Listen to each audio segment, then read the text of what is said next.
Have you ever purchased bouquets of flowers like these at the farmer's market or the grocery store and wanted to make them look great when you get home? Well, I'm going to show you how today.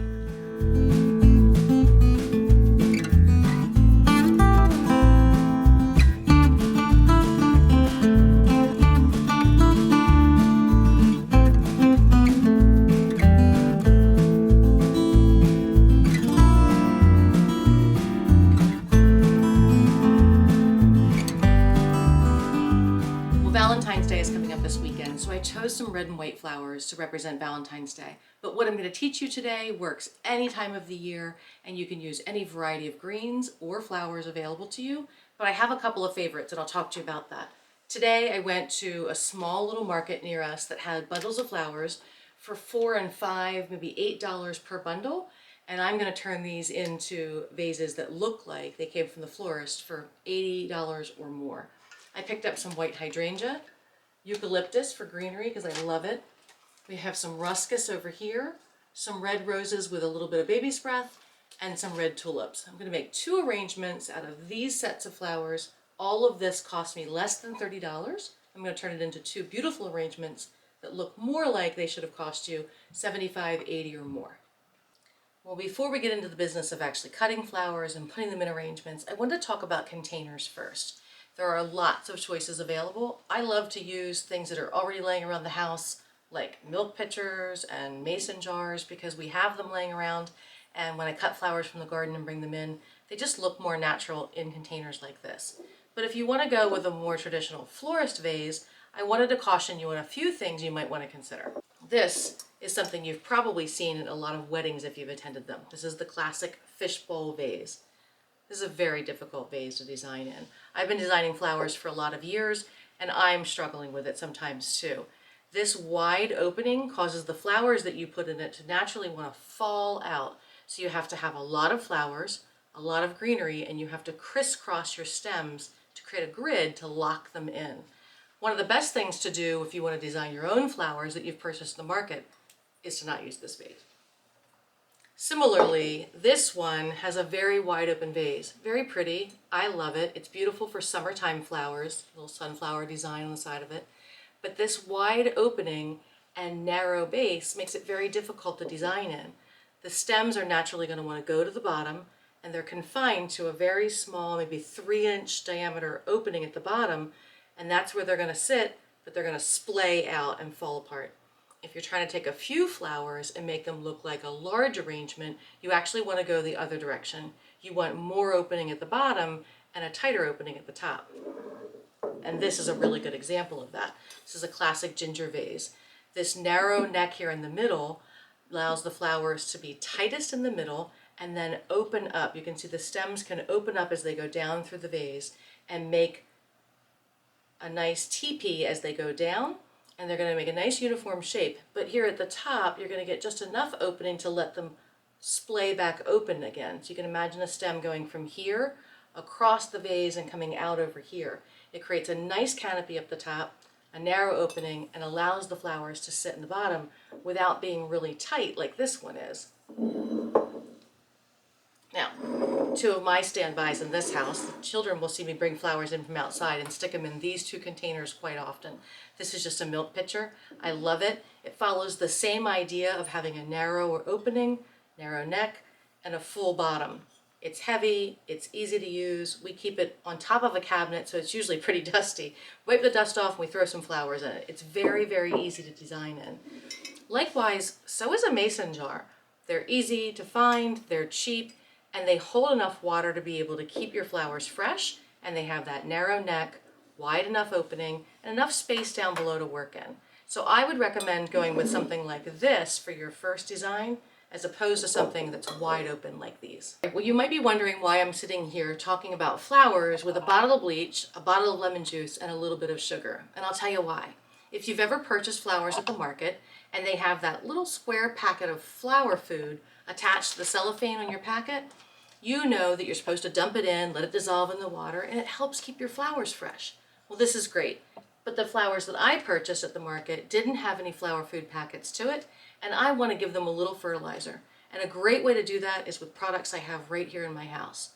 That little packet of flower food is simply a mix of citric acid, sugar, and a little bit of bleach. And that's what's in that packet, dehydrated, ready to go, and it dissolves easily into your water. So about a quart of water, and we're going to put in, I don't know, this is not that exact of a science, so don't get yourself too fussed over it, but maybe 2 tablespoons of lemon juice should be enough. So I'm just going to put a little bit in here. That felt like 2 tablespoons-ish. I have about a tablespoon of bleach that I've already poured into this little cup. And I'm going to put about a teaspoon of sugar in here. And I'm just going to stir it around. And this is really the same thing that's in your floral packet, ready to go to design your flowers in. All right, well, I'm going to go ahead and start with the tulip arrangement. I love tulips in a vase just as they are, but they look really great with a little bit of greenery. And my husband loves eucalyptus. So I decided to go ahead and pick up some eucalyptus and some red tulips. I'm going to design them together in this little pitcher and show you how easy it is to make this look really special.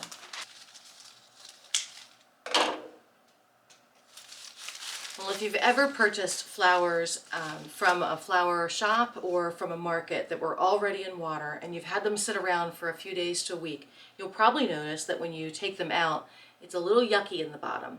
And you can really help prevent some of that yuckiness by removing all the greenery that's at the water level and below. So when I have pieces like this of eucalyptus, where I have leaves down here, I'm going to want to strip those. So first I'm going to look at the height that I want to have. I want to cut it to the height that I want, like, we're going to take this much off. That looks like it's going to be good for the size of the tulips that I have. And my water level is here. So I want to take off every bit of leaf that's below that level. And on eucalyptus, just hold on to it and pull them away, and you have a nice stripped stem.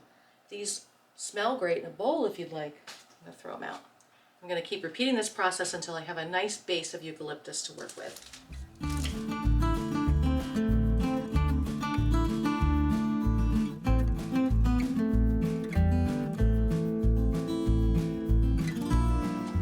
This is 5 pieces and this should be enough. I like to design in odd numbers. If you put 4 in, they're automatically going to go to the 4 corners and look like a square. So I would like to do 3s, 5s, or 7s. 1 looks weird, 3 looks great, 5 looks nice and full, and it doesn't make a square. So that's what we're shooting for. And this packet, which I purchased for $5, leaves me with 5 more stems that I could use for another arrangement if I wanted to. That's a good deal. All right, I've unbundled my tulips, and this bundle of 10 red tulips I purchased for $6. So I'm going to go ahead and put these in this arrangement, and this is a very simple arrangement to do. I'm almost at the height that I need to be, but I just want to make one quick fresh cut at the bottom, and I'm going to remove all the greenery that's below that water level. So this leaf needs to go, and all the other ones that are at the same height. So I'm going to go ahead and give them a fresh cut and arrange them in here along with the eucalyptus.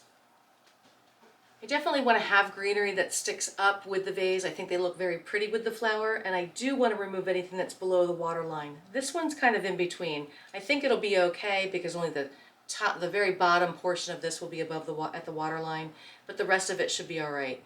Now you have 2 options when you're cutting. If you want to cut with a scissor, that's perfectly fine. Just make sure they're very sharp and make a quick, clean cut. If your scissor can make a clean cut like that, go ahead and use it. If you can't, get yourself a nice sharp knife, and after you pull your greenery away, just take your knife and your thumb together and make a quick clean cut with a sharp knife, and that'll work just as well. Sometimes as you're putting your flowers in, your greenery will move. Just push it back to where you want it to be as you keep moving. We're looking at trying to make a nice radius around the outside and also fill the middle.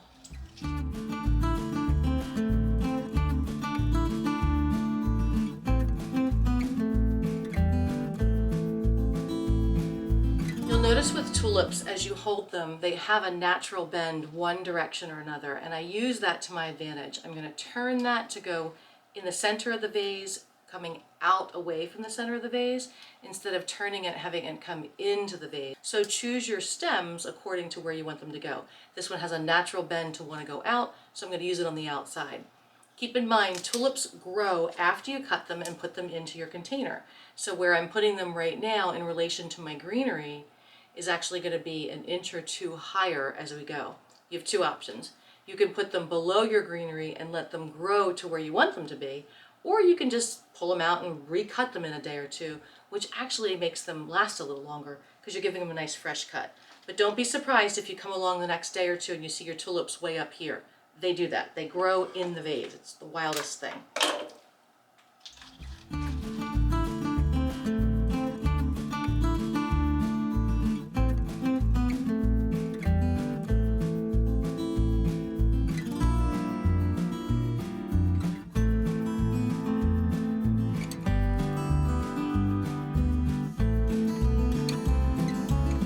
Well, that's it. That really took me less than 10 minutes to get the water and the fertilizer together and get my greenery and tulips inside. Tulips are really, really easy to design. There really isn't much design happening. I like to turn the vase as I work to make sure that they are in a good position, make sure my greenery is where I want it to be. This is a really simple but very beautiful design in under 10 minutes that cost me a little over $10. If I went to a flower shop to purchase this, of course I'd have to pay for the vase and the time that it takes for them to put it together, so it would cost me maybe 3 or 4 times that much. This is going to look beautiful in my husband's office. He loves eucalyptus. He'll be able to smell this at his desk.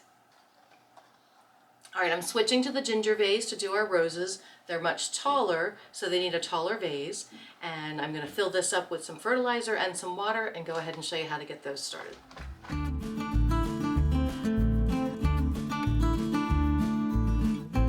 Well, I've added water to my bleach, lemon juice, and sugar solution, and this cloudiness will dissipate over time.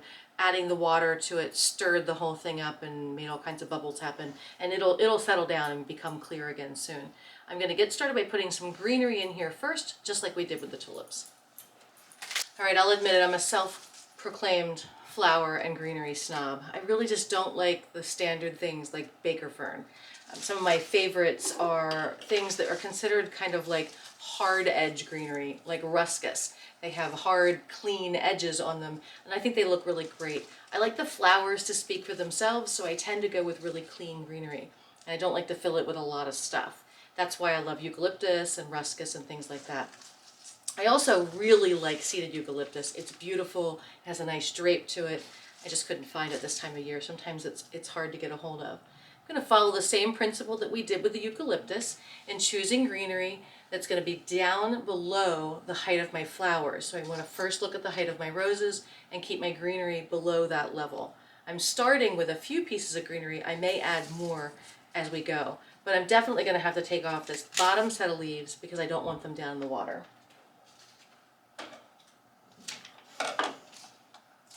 There we go. I'm going to start with 3 of these. I'll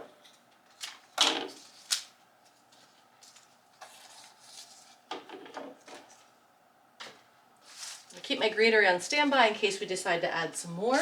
Sometimes it looks interesting to add some more on the outside, but they won't stay out there until you get something down in here to push them out. And the best pusher and the best base flower is hydrangea. I absolutely love hydrangea, and I think it's a really great base. It gives you a little support structure when you're designing because it holds your flowers in place. When you go to put the roses in, instead of the roses falling all over, the hydrangea is going to hold it as a nice base. It also is just gorgeous, so why wouldn't you want to use it? I bought this little bundle for $4. I've paid $4, $5, $8 per stem to purchase it at a local florist. So when you purchase your flowers and they're bundled together, they're often really snugged up in there, and the greenery will shake loose and so will the flowers as they've been pulled away from that. You want to check when you're purchasing, look underneath of the flowers and make sure that no mold has developed. When they're packed in there like that, some mold can develop inside. So you want to check for that. When I looked at these today, I was so excited because they look fresh and really healthy, despite the fact that I only paid $4 for this whole bundle. So I was pretty excited about that. And I'm putting this flower as close to the top of the vase as I can get, where the stem still touches the bottom. You want all of your stems to go all the way down to the bottom. I'm trying to design out a little bit and create a nice little base here. Because I have 3 pieces of ruscus, I'm going to make sure that my hydrangea alternates with the ruscus.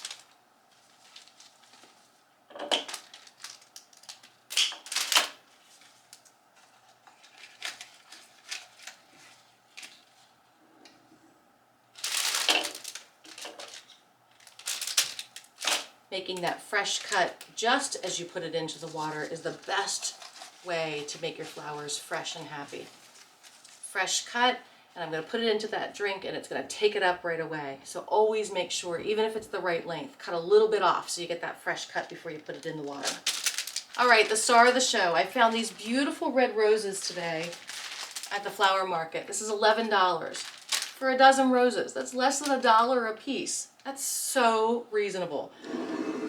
Now, anybody who knows me knows that Baby's Breath and I are not friends. So the only thing I think this is good for is the trash can. But if you love it, that's okay. You're allowed to love it. I just don't like it. So I'm going to throw it away. Ugh. All right, a couple notes about roses. Roses can be designed with their thorns on. There's really no big deal. But if you want to take them off, take your knife and run it right along the thorn and make sure you make a cut right along the flower where you're just nicking that thorn off. Don't take the greenery of the stem away because we don't want to expose it and cause the flower to be damaged. And then I'm just going to look at the top petals. If there are any of the outside guard petals that look a little yucky or maybe they're split, you could go ahead and cut them away. But this one looks pretty great, so we're going to use it just as it is. And the height is almost perfect. So I'm just going to make that small little cut that I told you to make sure that it gets a fresh drink. I'm going to put it right in here. I'm going to keep designing the radius around the outside and some in the center. We're not looking to make a point of flowers. We're looking to make a nice level-ish arrangement of flowers. And as you go, if you decide that you need to take some of the hydrangea out and cut them shorter, you can do that. Meantime, I'm going to pull away any greenery that's below the water line, like these sets of leaves, and any petals, like this one, just has a little damage on the outside of it. So to make it perfect, we're going to pull that away. Quick little cut in the vase. I'm holding it up here where I have a hold of the head of it so that for stability, I'm not going to hold it down here and wing it around. And I'm moving these out of the way to make room, and in we go. You'll notice that I push and pull to make room rather than just shoving it right through. I don't want to catch any greenery on the way down and shove it down into the water.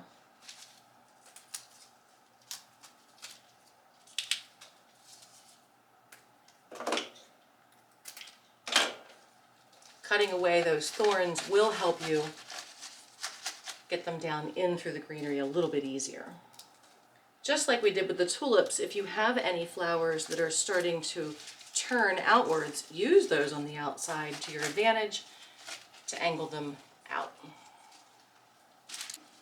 As I'm designing, I'm trying to make sure that I push my flower in along this edge of the glass, and I want it to crisscross and end over here. So this flower should end on this side of this vase. This flower should end on this side of this vase. That crisscross action locks them in place, keeps them from flopping all over the place. That's important for delivery, but even at home it's important if you want to move it and you want it to stay in place while you're moving it around. Like when you have to take the tablecloth off the table and change it because somebody spilled an entire glass of milk on the table. This one really needs a red rose right here. I don't want to go above the hydrangea or below it, so I am going to just part this a little bit and put this flower down the middle.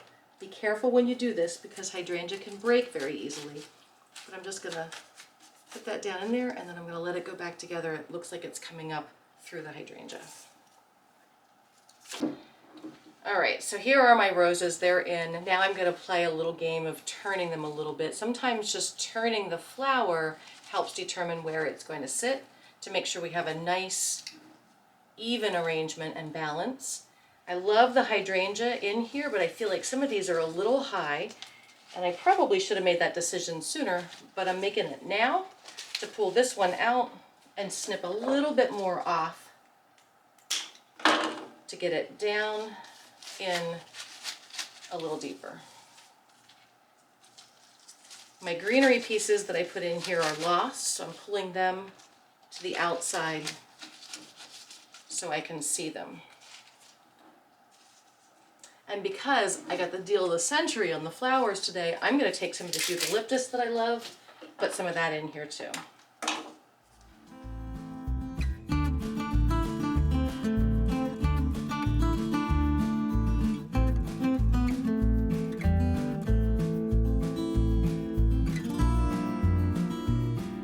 All right, well, there we have it. I have a dozen roses arranged with hydrangea and some gorgeous greenery for less than $20 because I used my own vase and a little bit of time to make a beautiful arrangement.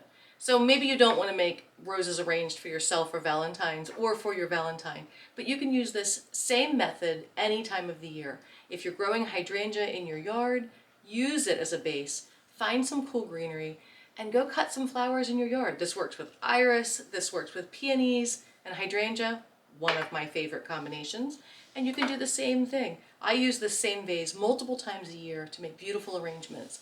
And my milk pitcher with my tulips and some greenery looks beautiful too. These will look even prettier when they open up. So less than a half an hour, I made two gorgeous arrangements for under $30 for Valentine's Day. I hope you'll give it a try. And let me know if you have any questions in the comments, anything I didn't cover. Feel free to throw those questions down below and I'll do my best to follow up with you and answer. Subscribe to my channel. You can learn lots more in coming videos. Thanks for joining me today.